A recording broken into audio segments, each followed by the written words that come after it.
आमिर साहब आपकी तरफ आते हैं। 2010 और 2022 का सुपर फ्लड, फिर गुज़िश्ता साल का जो फ्लड है वो भी हम सबको याद है। इतनी तकलीफदेह मिसालों के बावजूद हम क्लाइमेट रिजिलिएंट इंफ्रास्ट्रक्चर की तरफ क्यों नहीं जाते?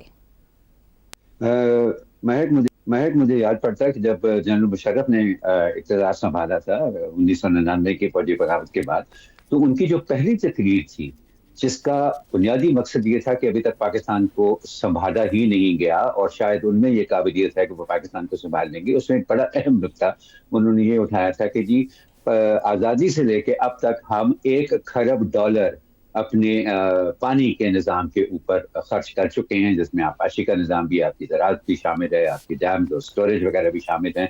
तो उस सवाल ये है कि उस $1 ट्रिलियन के बदले में हमें मिला क्या? उस बात को भी अब 26 बरस हो गए हैं, ठीक है, और इस सवाल का जवाब जो है वो अभी किसी ने वो दिया। देखिए, ये प्रॉब्लम जो है ना, ये सारे का सारा यहाँ पर खड़ा होता है कि पानी को नहीं पता कि जिन रास्तों से वो पिछली कई हजार साल से गुजर रहा है, उन रास्तों में अब बैरियर टाउन बन गए हुए और बड़ी बड़ी आबादियां बन गई हुई हैं। वो पानी अभी भी वही रास्ता लेता है ना, जो कुदरती तौर पे वो हजारों साल से ले रहा है।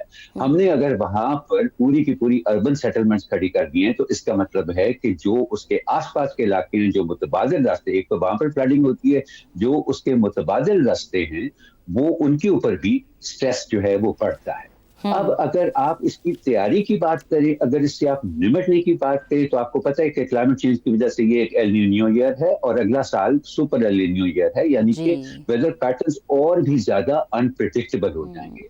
तो अगर आप तैयारियों की बात करें ना, तो मुझे बताएं कि क्या आप वो अर्बन सेटलमेंट्स मस्मार कर देंगे पानी का रास्ता बनाने के लिए? ये जो ये आप पे गलती कर चुके हैं ना, मैं नहीं समझता हूँ कि पाकिस्तान के अंदर इस वक्त वो काबिलियत है, अनलेस वो उसको अपनी टॉप प्रायोरिटी बना ले। बिल्कुल आमिर साहब, लेकिन सवाल तो फिर ये उठता है ना कि अगर काबिलियत नहीं है तो फिर दावे क्यों किए जाते हैं? अगर आप दावे करते हैं तो फिर आप काम कर लें।